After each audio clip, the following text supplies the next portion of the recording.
Bonjour à tous, voilà, j'espère que tout le monde est bien réveillé. C'est pas forcément mon cas, je vais essayer de faire ce que je peux. Voilà, c'est pas tellement mon horaire, mais voilà, j'ai pas choisi. Donc, en tout cas, voilà, je suis à peu près nicotiné, caféiné, donc on va y arriver. Ça va bien se passer. Pour les présentations, je suis Jean-Sébastien Dupuis, je travaille chez Microsoft depuis quelques années et je travaille dans une division qui s'appelle DX pour Développeur Expérience. Et l'idée, c'est de vous montrer un petit peu aujourd'hui voilà, tout ce qu'on fait d'un petit peu innovant dans le domaine du machine learning, on va dire prêt à l'emploi. Je réexpliquerai un petit peu voilà, ce qu'on fait dans le machine learning, mais l'essentiel de la session, c'est de vous montrer un petit peu les API que vous pouvez consommer dès aujourd'hui pour rendre vos applications plus humaines. Donc ça va être consacré, bien entendu, à tout ce qui va être eh bien, reconnaissance vocale, synthèse vocale, également tout ce qui va être interprétation du langage, vision. Voilà, on a pas mal de domaines de compétences aujourd'hui dans lesquels on travaille.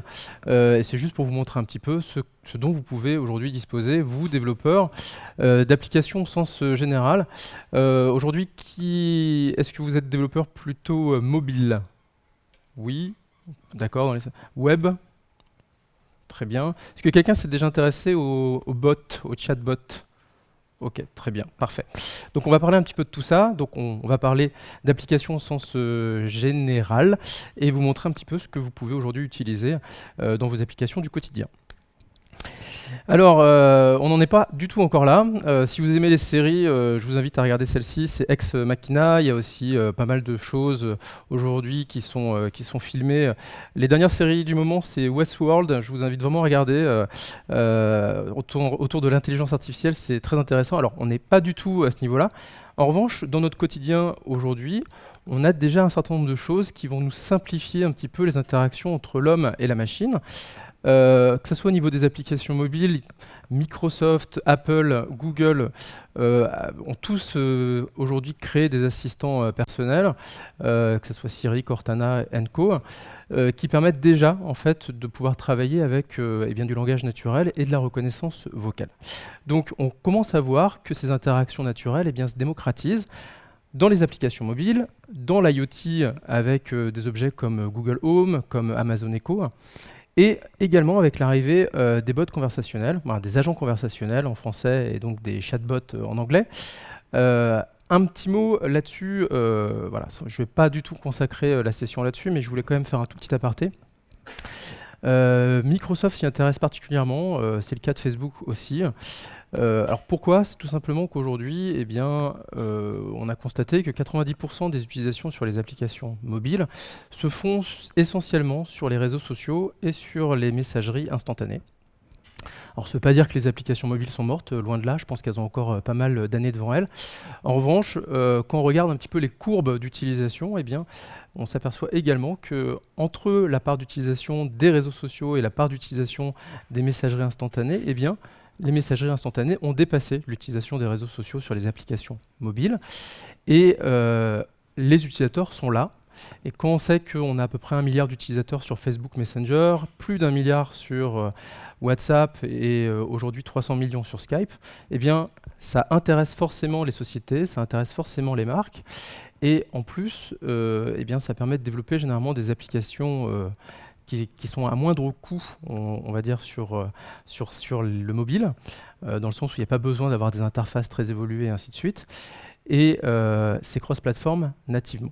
Donc on s'y intéresse particulièrement. Et là aussi, vous allez avoir une notion importante en termes de conversation. Et donc il va falloir être capable d'interpréter en langage naturel, donc ce qu'on appelle du NLP, pour Natural Language Processing, eh bien, les différentes phrases qui vont être établies dans une conversation. Et donc aujourd'hui, ça aussi, ça fait partie du centre d'activité de Microsoft pour lequel on s'intéresse particulièrement à ça. Alors tout le monde s'y intéresse, je ne veux pas faire une conversation trop Microsoft-centrique, mais voilà, Google a racheté API.ai pour la partie NLP, Facebook investit énormément d'argent dans ses centres de recherche, entre autres ils utilisent Wit.ai si vous connaissez pour la partie NLP également. Amazon, c'est le même cas, et Microsoft fait d'énormes investissements. Aujourd'hui, on considère à peu près que c'est 5000 personnes qui travaillent à temps plein chez Microsoft sur l'intelligence artificielle. Voilà, c'est 6 centres de recherche dans le monde, et en France, On a un centre de recherche également, alors qui n'est pas un centre de recherche officiel Microsoft Research, c'est ce qu'on appelle un Joint Center. C'est un accord qu'on a avec l'INRIA, où en fait il y a des thèses de recherche qui sont faites entre Microsoft et l'INRIA sur un certain nombre de secteurs d'activité, y compris essentiellement en France sur d'un côté la cryptographie et de l'autre côté tout ce qui va être traitement de l'image et traitement des vidéos. Et donc aujourd'hui, pas mal des algorithmes que je vais vous présenter finalement sont issus en partie de recherches françaises sur le traitement de l'image. Donc énormément de choses qui voient le jour. Ce qui est intéressant, c'est pas tellement là où on en est aujourd'hui, c'est de voir un petit peu la croissance, l'évolution qu'il y a eu en quelques années. Et moi personnellement, ce qui m'attire aujourd'hui dans toutes ces choses, c'est surtout de voir dans quoi on sera dans 5, 6 ans, voire 10 ans, car l'évolution est vraiment exponentielle et c'est assez palpitant. Alors c'est lié tout simplement parce que les algorithmes s'améliorent, mais surtout car la puissance de calcul qu'on a derrière avec tous les data centers qui commencent à y avoir dans le monde est de plus en plus importante et donc ça permet bien d'accélérer en grande partie les choses. Alors régulièrement, il y a un certain nombre de milestones qui sont franchis. Il y a 2 ans, on parlait que le test de Turing avait été franchi. Alors ça a été remis en cause, donc on va pas revenir là-dessus, mais ça veut dire qu'on s'approche quand même d'un certain nombre de choses. Google, avec DeepMind, avait fait tout ce qui va être autour du jeu de Go. Dernièrement, Microsoft a annoncé qu'on avait franchi la parité en termes de reconnaissance du langage. Alors, la parité, ça veut dire que vous mettez quelqu'un dans une salle qui est en train de parler, qui récite un texte, vous mettez une dizaine de personnes qui vont retranscrire exactement ce que la personne est en train de dire, vous mettez une reconnaissance vocale, et aujourd'hui, on se plante de la même manière, c'est-à-dire qu'on a à peu près 6% de taux d'erreur. Alors, on a 6% de taux d'erreur global. Je vous invite à lire cet article. Il y a quand même des pincettes à prendre par rapport à cette annonce. La première, c'est que c'est fait dans un cadre parfait, c'est-à-dire qu'il n'y a pas de bruit de fond. C'est en anglais aujourd'hui. Et il n'y a qu'une seule personne qui parle. Mais dans ces conditions-là, aujourd'hui, on arrive à de la parité en termes de reconnaissance du langage. Et donc, c'est une nouvelle milestone qui vient d'être franchie. Il y a encore énormément de choses à faire pour améliorer cette reconnaissance vocale avec plusieurs personnes, avec des accents forts, avec éventuellement une reconnaissance du langage. Le timbre, par exemple, de voix des enfants est très différent de celui des adultes et la reconnaissance vocale n'est pas forcément la même. Donc il y a encore beaucoup de choses à faire, mais en tout cas, c'est également une étape de franchie. Alors, la slide qui fait peur, mais je ne vais pas aller trop loin là-dedans. C'est juste pour vous expliquer que Microsoft fait énormément de choses dans le domaine de l'intelligence et du machine learning. Si vous êtes intéressé, par exemple, dans un domaine où vous avez pas mal de données à traiter et faire du prédictif, on propose pas mal de choses pour capturer les données, pour les analyser et faire du machine learning qui va être associé. Mais moi, ce qui va m'intéresser aujourd'hui, c'est surtout une petite brique qui est en haut à droite qui s'appelle Cognitive Services et qui va vous proposer en fait des services prêts à l'emploi pour les utiliser directement dans vos applications mobiles. Vous n'avez pas d'algorithmie à connaître, vous n'avez pas de choses à mettre en place particulières. La plupart des modèles sont déjà entraînés. On verra que ce n'est pas le cas pour tous les modèles, donc il y aura quand même un petit peu de travail pour certains, mais la plupart du temps, ce sont des web services que vous allez pouvoir directement utiliser.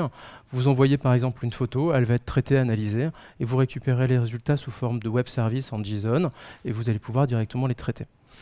Alors, si je ne vais pas parler spécifiquement d'algorithmie, mais si ça vous intéresse, vous, de créer vraiment vos propres réseaux neuronaux, par exemple, pour faire du deep learning sur des images ou des choses comme ça, on propose également un toolkit qui est open source aujourd'hui, qui précédemment s'appelait le CNTK.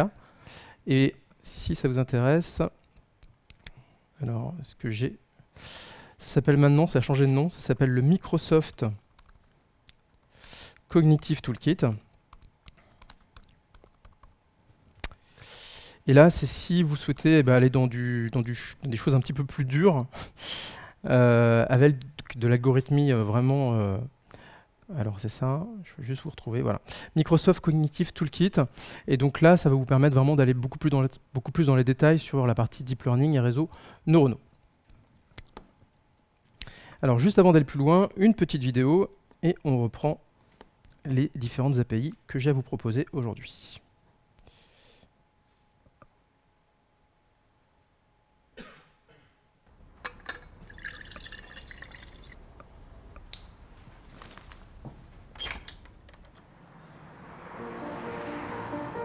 I'm Saqib Sheikh.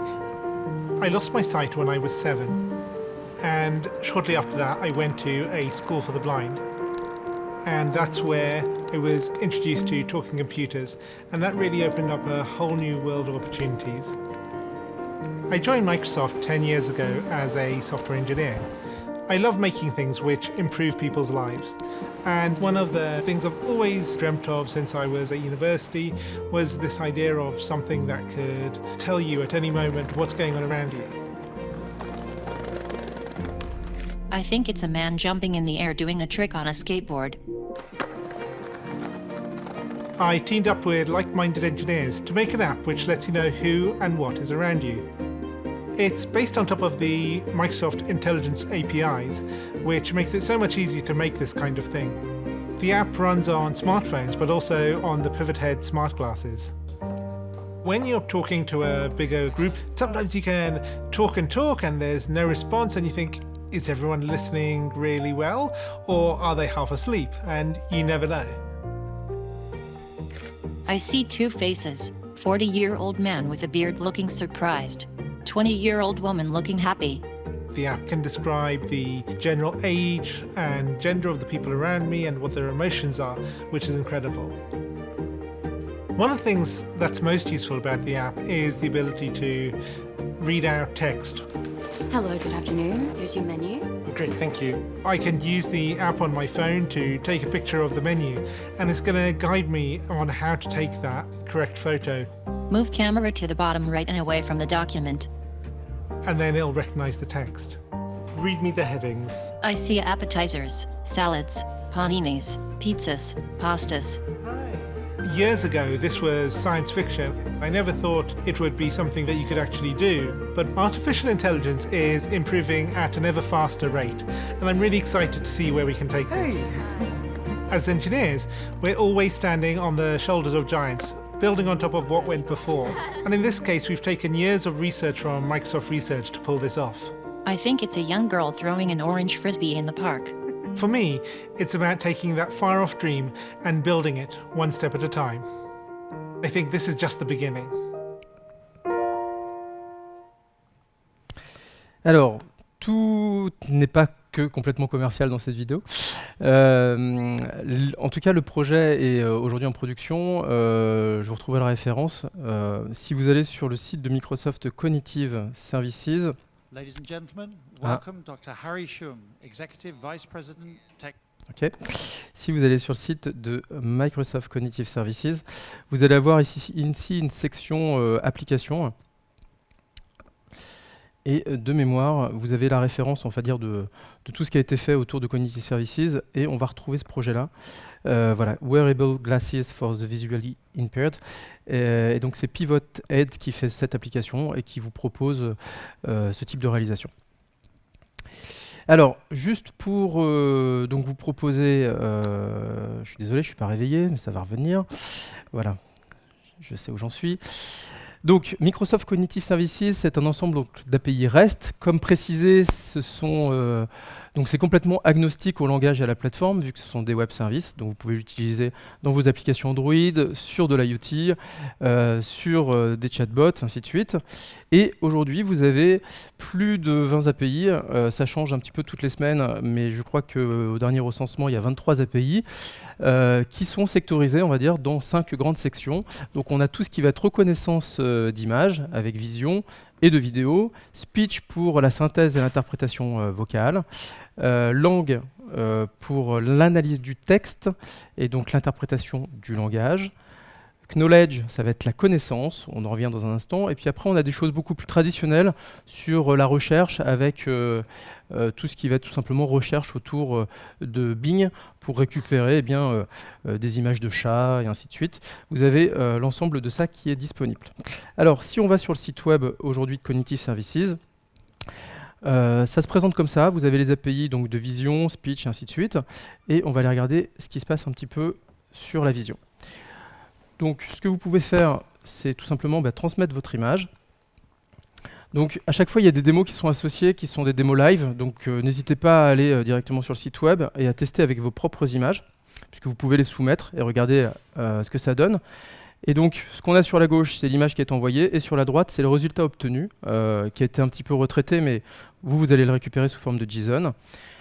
Dans les informations importantes, au départ, ça a été fait pour le moteur de Bing, et donc une des caractéristiques importantes dans le traitement de l'image, c'est la classification, donc savoir à peu près quand on fait une recherche si les images qu'on va récupérer sont correctes ou pas, et puis tout ce qui va être modération, c'est-à-dire être capable de savoir si le contenu est pour adultes ou pas, ou si le contenu est osé ou pas. Donc racy en anglais, ça veut dire oser. Alors, c'est une version un peu américaine. Par exemple, cette photo n'est pas considérée comme étant osée. La photo ici de la demoiselle en maillot de bain est considérée comme osée.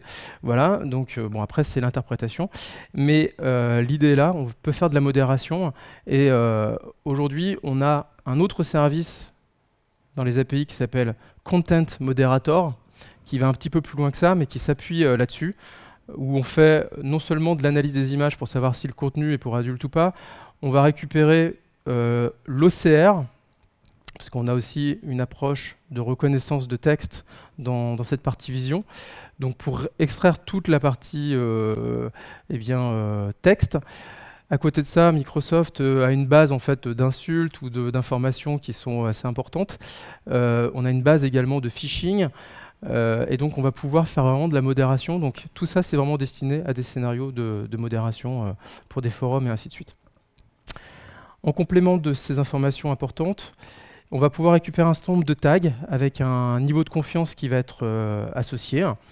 Ici, dans la photo, on détecte qu'il y a bien de l'eau, qu'il y a bien du sport et que la personne est en train de nager. Et avec l'ensemble de ces tags, eh bien, le service va essayer de décrire ce qui se passe dans la photo et créer une description automatisée de l'image. Donc ce que vous avez vu tout à l'heure dans la vidéo, c'est ça qui est récupéré, c'est directement la description automatique de l'image.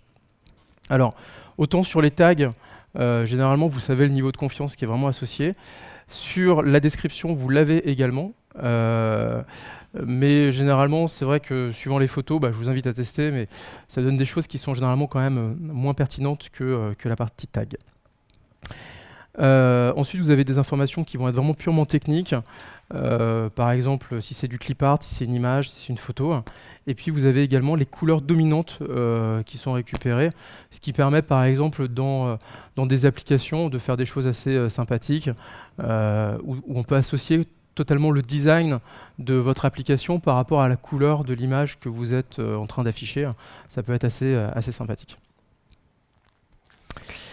Depuis peu, on a rajouté dans cette base de reconnaissance également tout ce qui va être célébrité. Donc il y a à peu près 200 000 personnes aujourd'hui ciblées dans cette base. Et donc si vous avez une personne dans l'image qui fait partie des 200 000 célébrités, vous allez pouvoir récupérer cette information également.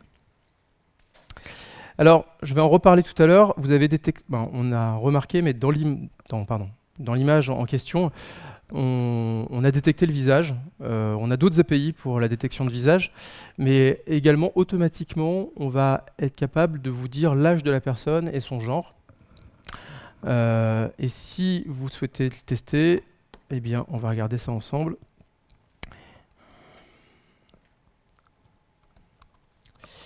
Alors, j'ai une application qui s'appelle Intelligent Kiosque. On va le tester ensemble à peu près. Voilà. Est-ce que... Pour le coup, il est bien tombé. Alors, il faut savoir qu'il y a quelques astuces pour paraître plus jeune ou pas. Généralement, si vous souriez un peu trop... Là, je prends un peu d'âge. Voilà. Il ne faut pas trop sourire parce que dans le sens où ça va commencer à créer un petit peu des rides, donc généralement vous allez prendre de l'âge. Si vous êtes rasé, vous perdez également un petit peu en âge, donc généralement faites la gueule, c'est mieux, et soyez rasé, vous allez paraître plus jeune.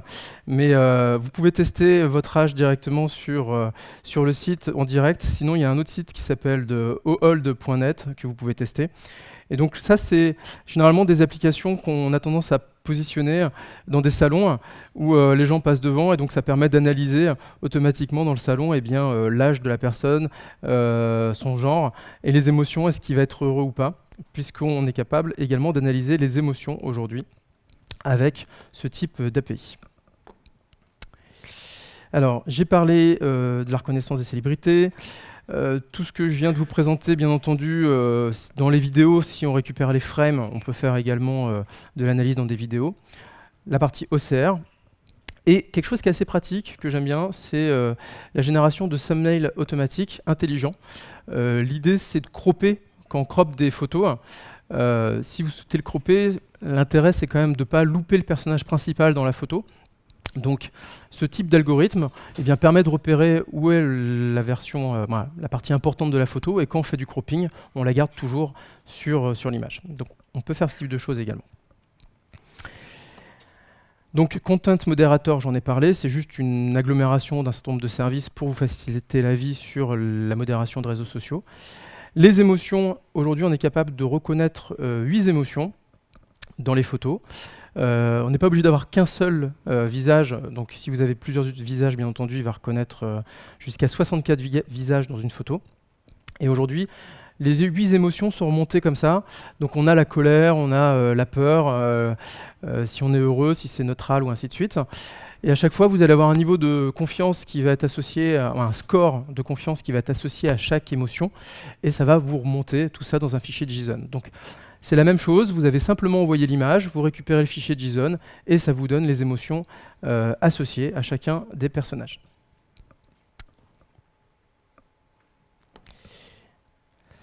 Alors, ce qui m'intéresse un peu plus, c'est la détection des visages.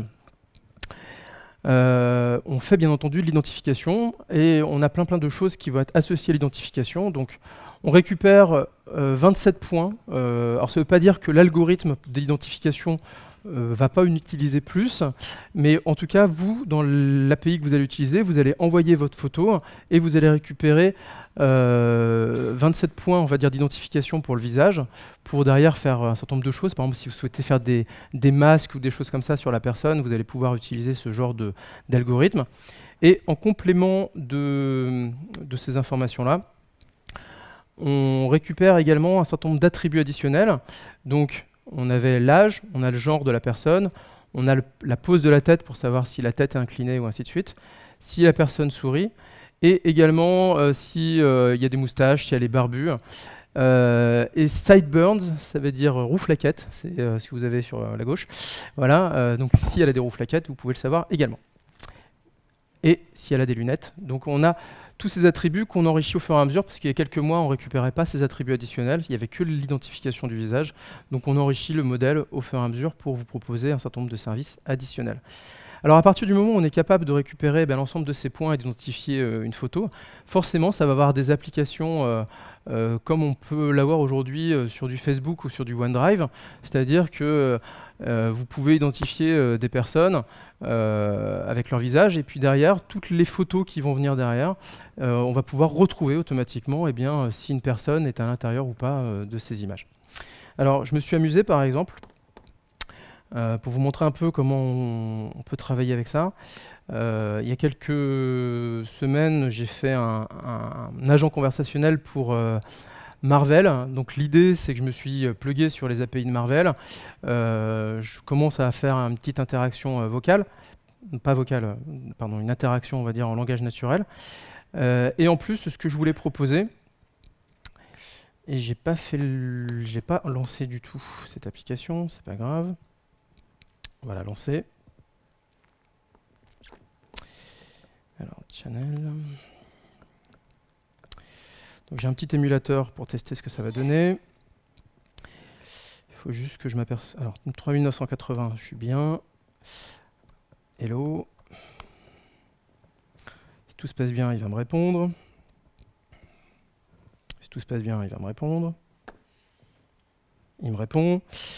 Et on va lui envoyer une image. Alors j'ai une image des Avengers qui est ici. Voilà. On va dire Avengers. Non, pas Avengers. Avengers. On s'en fiche du texte, c'est juste pour envoyer l'image. Alors ça va prendre un petit peu de temps quand même, et pendant ce temps-là, je vais vous expliquer ce que j'ai fait. Alors, l'idée, c'est que je me suis amusé en fait à récupérer et à identifier des visages dans les films de Marvel. Donc si je regarde les assets qui sont ici, J'ai récupéré, en fait, je me suis créé ici un répertoire, je ne sais pas si on voit bien, mais j'ai un répertoire dans lequel on retrouve Black Widow, Captain America, Daredevil, Iron Man, ainsi de suite. Dans ces différents répertoires, j'ai positionné un certain nombre d'images qui correspondent donc à des captures du film. L'idée, c'est d'avoir au moins 3 images de visage pour avoir une reconnaissance et une identification à peu près correcte. Donc j'ai 3 ou 4 images dans chacun des répertoires. Là, je suis allé un peu plus loin, 5. Et ce que je fais, c'est que je vais utiliser donc, les API d'identification. Alors, je crée un groupe au départ qui s'appelle Marvel. Ici. Dans ce groupe Marvel, je vais créer des personnes que je vais identifier. Donc là, je vais m'appuyer sur le nom que j'ai mis dans mes répertoires, donc par exemple Iron Man, ainsi de suite. Il va me créer des personnes. Donc ça, c'est vraiment au niveau des API, je vais rajouter des personnes dans ce groupe. Et je vais après puiser dans les images qui sont dans mon répertoire. J'envoie les images d'identification en disant « Ok, cette image correspond à Iron Man, cette image correspond à j'allais dire Jessica Jones, mais on pourrait dire Jessica Jones, ainsi de suite. » Et à la fin, je vais entraîner un modèle. Et à partir du moment où ce modèle est entraîné, eh bien, je vais pouvoir aller l'utiliser, puiser, pour quand j'envoie une image de type Avengers, j'espère qu'il a fait le traitement, et il n'a pas fait le traitement, c'est super. Pourquoi il n'a pas fait le traitement? On va réessayer quand même. Alors, non, c'est pas le Wi-Fi. On reteste. Donc en théorie, quand la démo fonctionnera, l'idée c'est, à partir de ce moment-là, j'envoie n'importe quelle photo, et donc il va être capable de me reconnaître tous les visages qui sont inclus dans cette photo des Avengers. Et j'aimerais bien que ma démo marche. Peut-être, peut-être pas. Non, visiblement, j'ai un problème, et je ne sais pas lequel, car j'ai pas le message d'erreur. Un erreur à the cure. Ok, bon, très bien. Alors, il va falloir me croire sur parole. On peut entraîner le modèle comme ça et faire de la reconnaissance de visage. Donc, on a ça à vous proposer. Je resserrai tout à l'heure. Donc, tout ce qui va derrière, c'est à peu près associé à la même chose. C'est-à-dire que vous allez pouvoir vérifier entre 2 personnes si la photo correspond à la même personne ou non. On va pouvoir après eh bien, rechercher dans un groupe de photos toutes les photos qui appartiennent à telle ou telle personne. On peut regrouper et ainsi de suite. Après, c'est que des déclinaisons en termes de services par rapport à l'identification des visages. On fait aussi pas mal de choses dans le domaine de la vidéo. Entre autres, si vous êtes amateur eh bien de drones, par exemple de GoPro, et ainsi de suite, même si aujourd'hui tous les drones proposent de la stabilisation de vidéo, eh bien, si ce n'est pas le cas, vous pouvez utiliser ce type de service pour transmettre votre vidéo et stabiliser votre petite vidéo que vous avez prise avec votre GoPro ou votre drone. On peut s'amuser à suivre les visages automatiquement dans des vidéos. Et si on commence à associer eh bien, la détection des visages, le tracking et l'identification des visages, on va pouvoir aller plus loin et commencer à s'amuser à faire un certain nombre de manipulations sur les visages. Et par exemple, je dois avoir quelque chose qui fait ça. Alors, hop.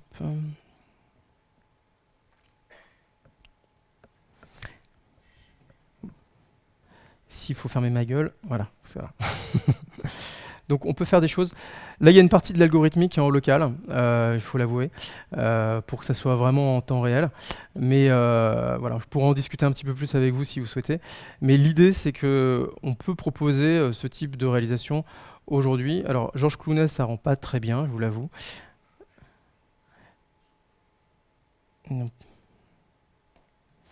Mais en fait, tous les algorithmes que vous avez aujourd'hui avec pas mal d'applications qui font ce type de choses, c'est à chaque fois la même chose, c'est qu'on est capable de traquer où se passe le visage, on est capable de traquer des points d'intérêt sur le visage, donc les 27 points que je vous ai précisés tout à l'heure, et à partir de ce moment-là, on est capable d'appliquer une texture.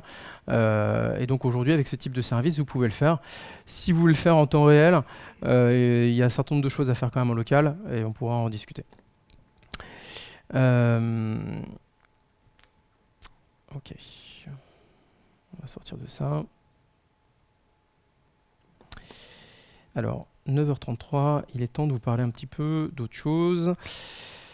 À savoir, on a aussi dans la partie vidéo des choses assez intéressantes, surtout pour la vidéosurveillance. C'est si vous avez des vidéos qui font 4 heures avec des images fixes et que vous souhaitez simplement récupérer les moments dans lesquels il y a un peu d'activité qui se passe dans la vidéo, eh bien vous pouvez utiliser ce type de service pour envoyer votre vidéo et récupérer les instants clés. C'est vraiment appliqué à de l'IoT et de la vidéosurveillance, ce type de service. Alors on a parlé de reconnaissance d'image, de reconnaissance de vidéo.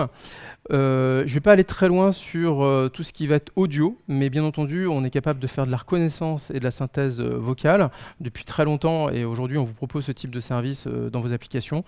Il y a 3 services, donc Bing Speech, c'est ce que je viens de vous dire, Custom Recognition et Speaker Recognition. Speaker Recognition, c'est tout ce que je vous ai dit qui s'appliquait à l'identification des visages, eh bien, s'applique à l'identification de la voix. Donc si vous souhaitez reconnaître une personne par son timbre de voix, aujourd'hui on peut utiliser ce type d'API pour faire ce type de reconnaissance et d'identification par rapport à la voix.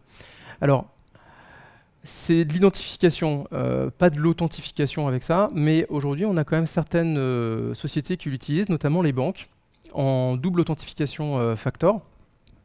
Donc l'idée, c'est que généralement, vous allez avoir l'utilisateur qui va s'authentifier une première fois.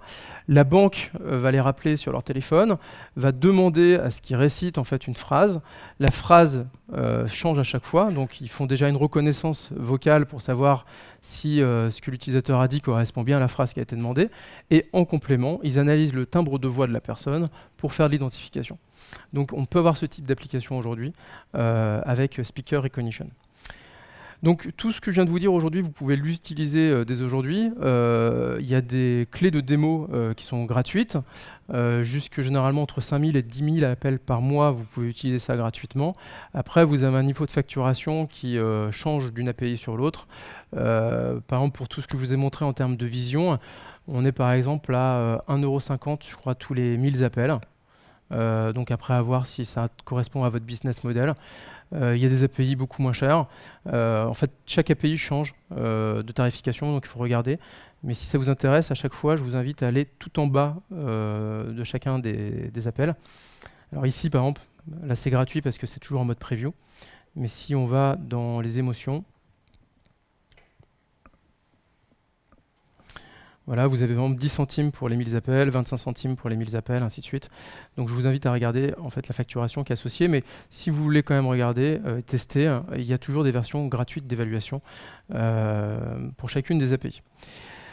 Et je vous ai expliqué ça car Custom Recognition est aujourd'hui quelque chose qui est en bêta testing privé, mais vous pouvez faire la demande pour y accéder. L'idée, c'est de créer des modèles de reconnaissance vocaux qui sont associés à un contexte particulier. Par exemple, si vous avez un contexte métier avec du vocabulaire métier compliqué, par exemple, voilà, je souhaite avoir 6 tranches de jambon Herta. Voilà, le terme Herta va peut-être avoir du mal à être identifié. Donc si vous souhaitez rajouter eh bien, du vocabulaire un petit peu spécifique et également faire une reconnaissance vocale qui est liée à un contexte auditif particulier, par exemple des bornes McDonald's pour les McDrive. Aujourd'hui, on sait qu'il y a des bruits de moteur qui sont en tâche de fond, donc la reconnaissance vocale classique pose des problèmes. Eh bien, pas de problème avec ce type de service CRIS. On va pouvoir analyser le contexte des McDrive, faire de l'analyse sur les bruits des moteurs, enlever ce type de bruit de fond et avoir un modèle de reconnaissance vocale qui va vraiment être adapté à un lieu géographique particulier. Et on va arriver sur la partie interprétation du langage. Alors, pas mal de services également, des choses qui sont un peu brutes et des choses qui vont vous servir certainement beaucoup plus au quotidien avec, entre autres, ce dont je vous ai parlé, NLP pour Natural Language Processing. Alors, dans les choses un petit peu brutes de fonderie, il y a Linguistic Analysis. Si vous souhaitez explorer la structure d'un texte et savoir par exemple où se trouve le sujet, le verbe, le complément et ainsi de suite, eh bien vous avez cette possibilité. Vous donnez une phrase en entrée et il vous retourne en fait en JSON un arbre syntaxique complet qui vous donne exactement la description de l'emplacement de chaque mot dans la phrase et vous pouvez après derrière eh bien, créer vos propres modèles de compréhension vocale si c'est quelque chose qui vous intéresse. Mais on a quelque chose d'un petit peu plus facile à utiliser. C'est LUIS, Language Understanding Intelligent Service, et qui vont nous permettre de faire du NLP et donc d'avoir des applications derrière pour les bots ou pour des applications mobiles d'interprétation du langage. Alors pour ça, on va avoir besoin quand même d'entraîner un modèle. Et pour vous expliquer comment ça marche, eh bien, j'ai besoin d'une slide additionnelle qui se trouve ici. Alors, dans un contexte NLP, peu importe ce que vous allez utiliser, si c'est du WIT, si c'est les solutions Microsoft, si c'est API.ai, à chaque fois, les solutions de NLP utilisent à peu près les mêmes procédés. Et on retrouve en fait les mêmes concepts et on a à les suivre. Alors dans une application, si on prend une application de type TripAdvisor, on va retrouver généralement pas forcément 200 fonctionnalités dans l'application. L'application va avoir un scope fonctionnel qui va être spécifique. Par exemple, ça va être de récupérer les hôtels, les restaurants, les musées, les concerts. Donc c'est ce que l'application est capable de faire.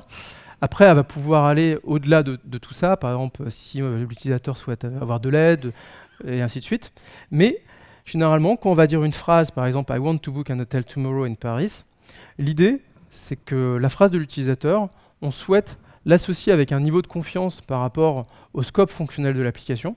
Et si ça correspond à aucun des scopes fonctionnels de l'application, d'arriver dans une section de type none, par exemple, où on ne sait pas répondre, car concrètement, l'application n'a pas été faite pour ça.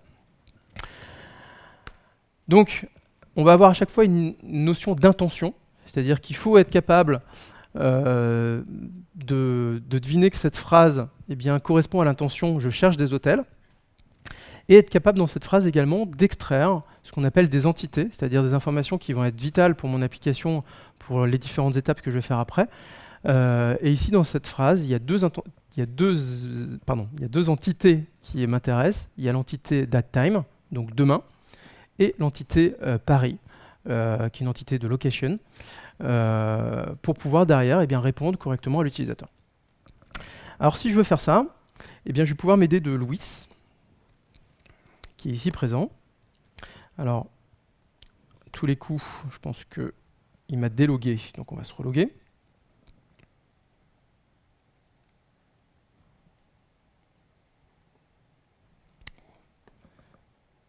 Je suis relogué. Alors, si on prend par exemple City Guide ou Marvelbot, je vais peut-être revenir sur Marvelbot plutôt, excusez-moi. On va rester dans le concept Marvelbot. On va définir des intentions. Ces intentions, c'est juste une définition, vous faites ajouter, vous donnez ici le mot-clé, donc par exemple hôtel ou ainsi de suite. Et on va commencer à instruire des phrases, ce qu'on appelle des utérances. Donc ces phrases, vous allez pouvoir les instruire soit manuellement, ce que je vais faire ici, soit vous pouvez bien entendu utiliser des API qui vont vous permettre d'automatiser un petit peu cette instruction, soit si vous êtes en mode Excel, par exemple, vous avez la possibilité de construire un ensemble de phrases prêtes à l'emploi et que vous allez pouvoir directement soumettre à Louis pour commencer à faire une certaine reconnaissance. Donc l'idée, c'est qu'on va ensuite instruire en disant « OK, hi ». Cette utérance, il va falloir l'associer à une intention. Et à partir du moment, donc là j'ai marqué intent hello, et on va soumettre ça. On va faire pareil pour hey,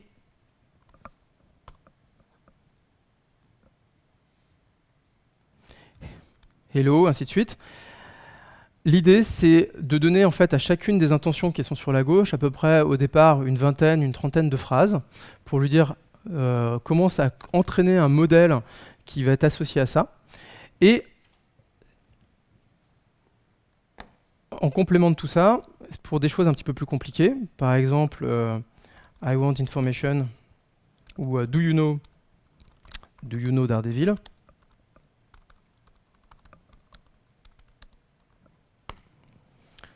Donc j'ai entraîné que le modèle était associé à une intention de type je veux les informations sur le caractère, donc get caractère info.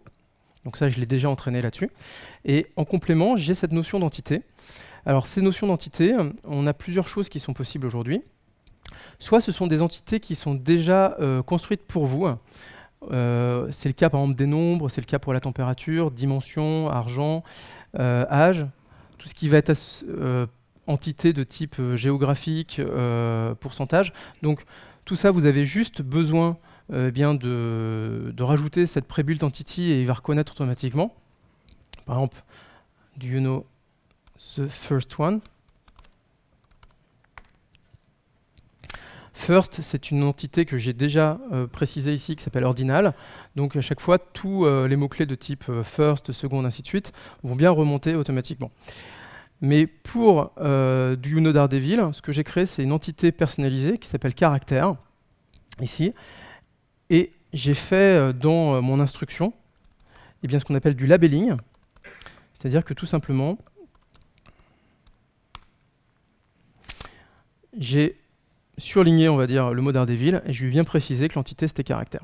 Donc ça, c'est l'aspect laborieux du NLP, hein.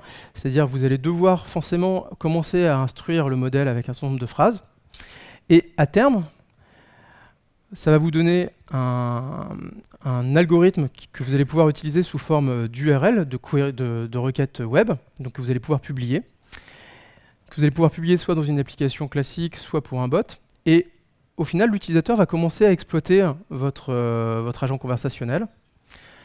Et toutes les phrases qui vont être remontées, toutes les phrases qui n'ont pas été bien comprises par le modèle vont remonter automatiquement dans une section suggérée. Donc ça, c'est des phrases qui vont être proposées directement par l'utilisateur, que vous allez pouvoir suivre. Et donc, vous allez pouvoir réentraîner au fur et à mesure le modèle en regardant exactement comment l'utilisateur utilise votre agent conversationnel ou comment il utilise votre application, de manière à potentiellement rajouter des fonctionnalités dans votre application s'il en manque, mais surtout repasser sur les phrases en vérifiant qu'elles sont bien comprises ou pas et les associer à chaque fois à des intentions et à des entités. Voilà aujourd'hui comment on va dire fonctionne le NLP chez Microsoft et chez les autres. Vous allez avoir chaque fois cette partie d'entraînement, de publication et de réentraînement avec de l'active learning sur le modèle pour enrichir et avoir quelque chose de plus en plus fin en termes de reconnaissance vocale et d'interprétation du langage. Il ne faut pas que je mélange les deux. En fait, à chaque fois, si vous faites de la reconnaissance vocale, vous allez avoir généralement une première phase de reconnaissance vocale et après une phase d'interprétation du langage avec du NLP. On va passer dans plusieurs briques fonctionnelles, l'une après l'autre. Donc à partir du moment où j'ai fait ça, j'ai publié mon modèle, j'ai bien une URL.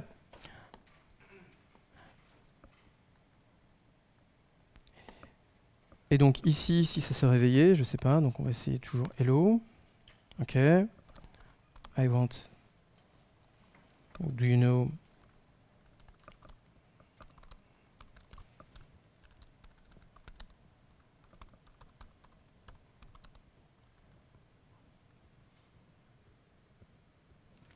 Ok, ça marche. Alors, je vais réessayer quand même, on ne sait jamais. Hop. Sur un malentendu. Sinon, c'est mon service qui est tombé.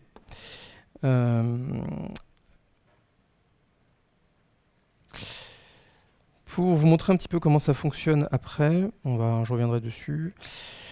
Donc généralement, quand vous avez votre modèle, donc là, ici, je vais utiliser ce qu'on appelle le bot framework, mais vous pouvez utiliser d'autres choses pour créer votre agent conversationnel. Vous avez une notion de dialogue, et dans ces dialogues, eh bien, ce qu'on va faire, c'est que par exemple, pour chacune des intentions qui a été reconnue automatiquement, donc ici l'intention hello, l'intention aide, l'intention get caractère information, eh bien, je vais créer une méthode qui va être associée et je vais pouvoir faire eh bien, quelque chose de fonctionnel qui va être associé. Et donc récupérer ici dans la notion de get caractère information eh bien, l'entité caractère et afficher une hero card qui correspond bien au personnage de Daredevil. Où je suis allé puiser des informations dans les API de Marvel et ainsi de suite. Donc on a la possibilité de faire des dialogues assez évolués et qui sont vraiment liés à de la reconnaissance et de l'interprétation du langage naturel. J'y vais, ça marche toujours pas, il ne faut pas insister, je ne sais pas pourquoi. Le code en question est disponible, c'est en open source, donc je vous l'enverrai, donc vous pourrez regarder le code en question. Et pour les 2 minutes qui me restent, et finaliser tout ça,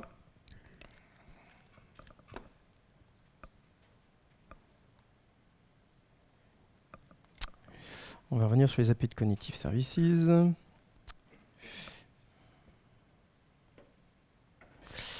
Bien entendu, on a la partie traduction automatique, translator, qui peut vous intéresser. Et dans Knowledge, on a des choses un petit peu spécifiques, entre autres l'entity linking. Alors, dans le type de choses possibles, c'est par exemple pour lever de l'ambiguïté dans des phrases. Ici, j'ai un paragraphe où il y a le mot Mars qui est utilisé. Je ne sais pas si on le voit bien. Mars, voilà, et la 4e planète, voilà, ainsi de suite. Avec ce type d'algorithme, on envoie le paragraphe en question et il va essayer de regarder s'il y a des termes qui peuvent matcher d'autres informations. Et le fichier JSON qui va vous être retourné ressemble à ça. Dans le texte en question, il a bien vu que le mot Mars, eh bien, on pouvait l'associer au terme Red Planet. Et à partir du moment où on associe bien ces termes, on va du coup lever l'ambiguïté. Donc on vous retourne un identifiant Wikipédia qui correspond à Mars, sachant que dans Wikipédia, il y a plusieurs pages. Donc il y a Mars entre parenthèses barre chocolatée ou Mars mythologie. Donc l'idée, c'est eh bien, en associant comme ça des entités les unes avec les autres, de pouvoir lever l'ambiguïté et de vous déclarer qu'à 99%, on sait que le mot Mars qui est utilisé dans ce paragraphe correspond bien, eh bien à la planète Mars et non pas de la mythologie ou à de la barre chocolatée. Ça va vous servir à ce type de choses. Donc à chaque fois, c'est des choses un petit peu spécifiques, mais ça peut avoir eh bien, des utilisations dans vos applications. On a aussi un moteur de recommandation qui peut être assez utile si vous souhaitez, si vous avez des applications de retail et que vous souhaitez, bien en fonction d'un choix utilisateur, lui conseiller d'autres produits. On a ce type de choses aujourd'hui qui est disponible. Et on arrive à peu près à la fin de ce que je voulais vous présenter. Donc, est-ce que vous avez des questions par rapport à tout ça? Oui. Vous avez fait les dossiers d'images en local, mais si on veut mettre ça sur un serveur, est-ce qu'on peut utiliser de l'apprentissage? Alors, le modèle en question, vous pouvez mettre les photos à peu près où vous voulez. C'est juste qu'à un moment donné, peu importe si vous le faites côté serveur ou côté client, il va falloir, on va dire, envoyer en tout cas les images à votre modèle en question. Le modèle peut être entraîné comme vous le souhaitez. Ce qu'on a, c'est que vous allez avoir une notion de groupe. Ce groupe peut être plus ou moins étendu. Aujourd'hui, je crois de mémoire, ça peut aller jusqu'à 1000 personnes. Voilà. On a quand même une limite en nombre de personnes. Donc après, vous êtes libre dans ce groupe de rajouter quand vous le souhaitez des nouvelles personnes et quand vous le souhaitez de rajouter des nouvelles images par rapport à une personne donnée et de rentraîner le modèle au fur et à mesure. Donc vous pouvez avoir un premier modèle, on va dire, comme je l'ai fait avec 10 personnages de Marvel. Si demain je souhaite rajouter 20 ou 30 autres personnages, j'ai pas de problème, je peux le faire. Peu importe où je mets les photos, mais par contre, il faut dire au modèle de lui envoyer quand même les photos à un moment donné sous forme d'API. Donc, Si quelqu'un crée un deuxième groupe, ouais. que tu n'es pas prioritaire, mais quelqu'un crée un Ouais. groupe qui n'est pas préféré. Qui n'est pas celui de Marvel, par exemple. Si, justement, enfin, il appelle peut-être pas Marvel, Oui, mais il y a ok. des personnages Marvel dedans. Est-ce qu'il y a moyen de mutualiser? Est-ce que c'est mutualisé entre les deux groupes, l'apprentissage qui a été fait? Non, ça va vraiment être associé à chaque groupe. Non, le modèle, c'est vraiment le vôtre. Non, il n'y aura pas ce type de mutualisation qui va être fait aujourd'hui, quoi. Non. Mais après, vous verrez les API en question. Donc, si on repart par exemple de la partie identification des visages, à chaque fois, vous avez donc ici une documentation en haut. Vous avez des SDK.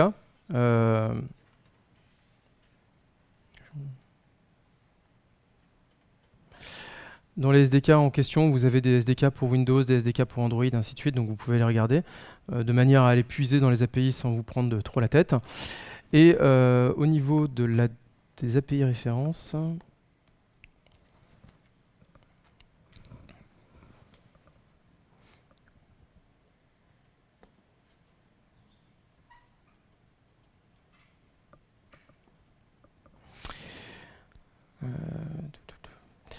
voilà, vous allez avoir en fait à chaque fois toutes ces API qui sont documentées avec une phase voilà, pour aller pousser le groupe, pour aller identifier la personne et pour la détecter ensuite. Vous avez toutes ces API qui sont disponibles, mais bon, ça reste des API REST, donc il faut forcément les appeler pour entraîner votre modèle et après puiser dans votre modèle.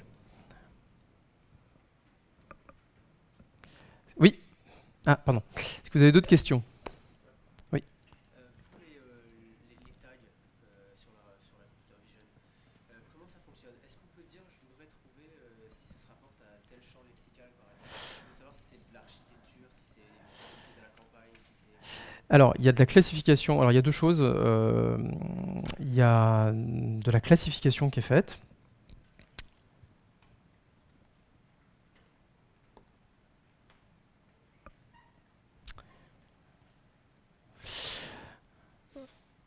Alors, prenons une autre photo, par exemple, justement de campagne. Donc, vous allez avoir une première chose qui va être la catégorie ici. Donc, il y a 64 catégories, je crois, qui est disponible. Donc, outdoor, et ensuite, comme quoi il s'agit de montagne. Et ensuite, vous avez tous les tags qui sont remontés. Donc, avec snow, outdoor, ainsi de suite. Vous n'avez pas la main là-dessus. C'est-à-dire qu'on vous renvoie tous les tags en bloc et vous en faites ce que vous voulez.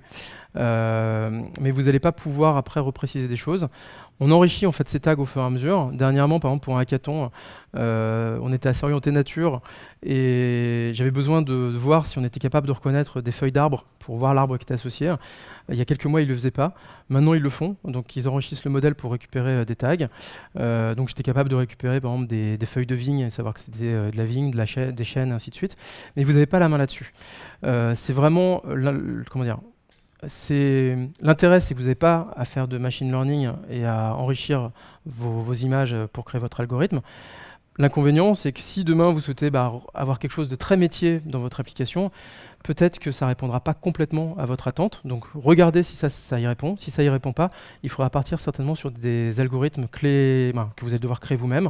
Et donc dans ces cas-là, partir plutôt sur ce que je vous ai montré tout à l'heure, CNTK ou d'autres outils qui vont vous permettre de créer vos propres algorithmes de reconnaissance en deep learning. Oui. Il y avait une autre question tout à l'heure? Oui. Bonjour.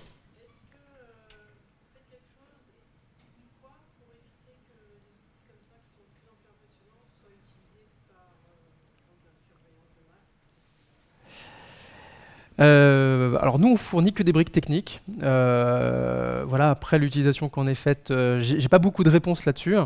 Mais par exemple sur, je sais pas, imaginons que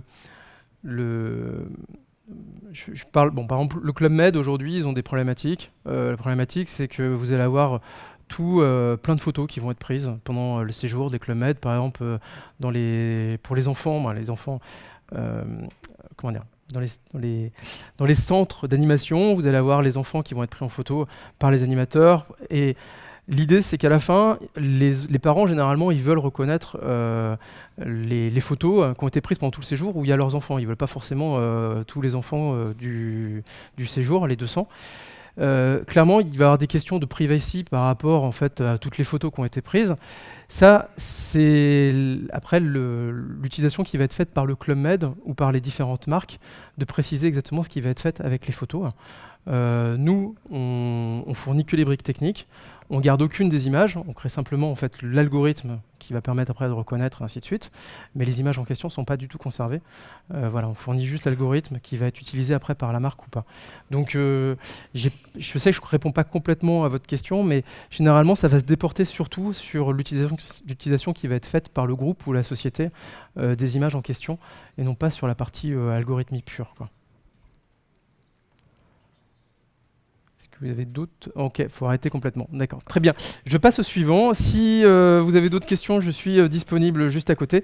Donc, n'hésitez pas à venir me voir. Voilà. Merci à tous.